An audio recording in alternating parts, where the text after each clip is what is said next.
राधे राधे।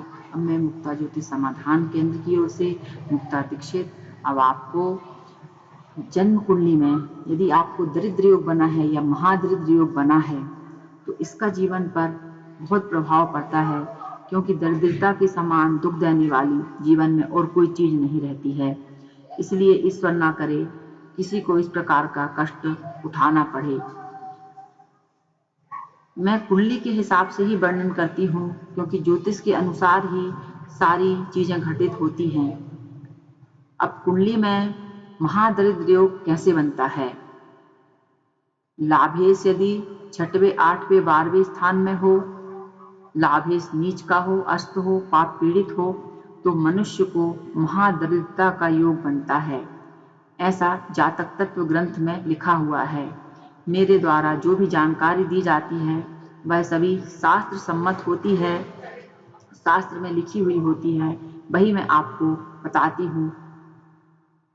इस प्रकार से यह महादरिद्र योग बनता है।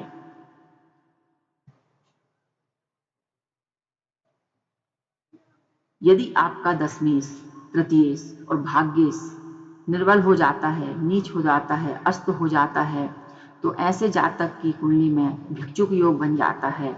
भिक्षुक हम सभी जानते हैं, जो भिक्षा मांगते हैं, भिक्षावृत्ति करने लगते हैं, तो यह योग भी कुंडली के द्वारा ही घटित होता है।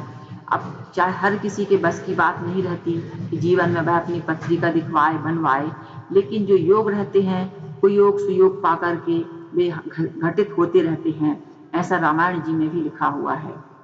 लाभेश यदि 6वें 8वें 12वें स्थान में होगा तो दरिद्र योग का निर्माण होता है, और दशम भाव का स्वामी यदि 6वें 8वें 12वें भाव में आ जाता है तो यह दुर्योग का निर्माण कर देता है।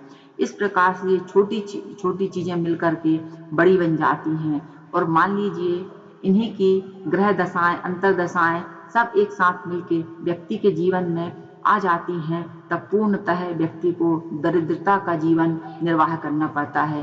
चाहे वो कितना बड़ा आदमी ही क्यों ना हो, अपने जीवन में एक क्षण के लिए कुछ समय उसको इस प्रकार का अवश्य बिताना पड़ेगा जैसे ग्रहों की दशाएं आती हैं।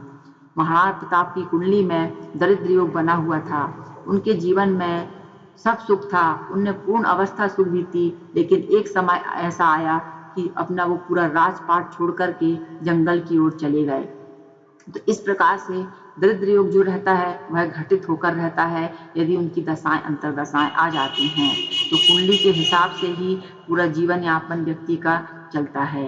अब यदि आपके लिए मैं, क्योंकि जातक को अपने द्वारा किए गए परिश्रम का जब पूर्ण फल नहीं मिलता है, धन का अभाव सदा बना रहता है, तो ऐसा व्यक्ति जब दूसरों के लिए या धन के लिए किसी भी प्रकार से प्रार्थना करता है तो यह बड़े कष्ट की बात हो जाती है। लेकिन हम इन सब योगों से बच भी सकते हैं और अपने पूर्व में किए गए कर्मों को सुधार भी सकते हैं, लेकिन इनके लिए हमें कुछ ग्रह अनुकूल और उपाय या टोटके भी हम कर सकते हैं, जिसके द्वारा हमें अपने जीवन में धन का अभाव न देखना पड़े। और यह यदि हमारा यह जन्म सुधरता है तो हम अगले जन्म में भी जब हम अच्छा कर्म करेंगे तो स्वाभाविक है कि हमें अच्छे फल की प्राप्ति होगी। अब महादरिद्रता निवारण के लिए मैं आपको सरल टोटके बता रही हूँ। यह सरल टोटका है, आप प्रत्येक सोमवार को बबूल की जड़ में कच्चा दूध चढ़ा दें, शक्कर मिश्रित। 3 सफेद फूल पूर्णिमा के दिन किसी बहती पवित्र नदी में विसर्जित करें। चांदी के पात्र में जल रखकर पिएं, और सूर्य अस्त के बाद दूध ना पिएं। आप अपने घर में दरिद्रता निवारण के लिए पारद शिवलिंग, जो विशेष दरिद्रता निवारक मंत्र से अभिमंत्रित किए जाते हैं, शुभ मुहूर्तों में हमारे कार्यालय से आप प्राप्त कर सकते हैं, उनका पूजन करें और उनके स्तोत्र का पाठ करेंगे तो आपको निश्चित ही दरिद्रता, जितनी भी दरिद्रता होगी आपकी, धीरे धीरे दूर हो जाएगी। और साथ में आप अपने घर में सिद्ध स्फटिक श्री यंत्र को स्थापित कीजिए। वो भी शुभ मुहूर्तों में स्थापित होना चाहिए, प्राण प्रतिष्ठित होना चाहिए, तब वह काम करता है।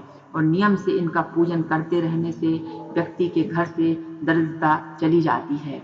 इस प्रकार से ये छोटे से 2-3 टोटके मैंने आपको बताए हैं। यदि ये आप करते हैं तो आप अपने जीवन में धन लाभ पाएंगे, यश कीर्ति सभी आपके साथ चलेगी। यदि आप जन्म कुंडली दिखवाना चाहते हैं, किसी प्रकार का समाधान चाहते हैं, तो हमारे कार्यालय के नंबर पर आप संपर्क कर सकते हैं। राधे राधे।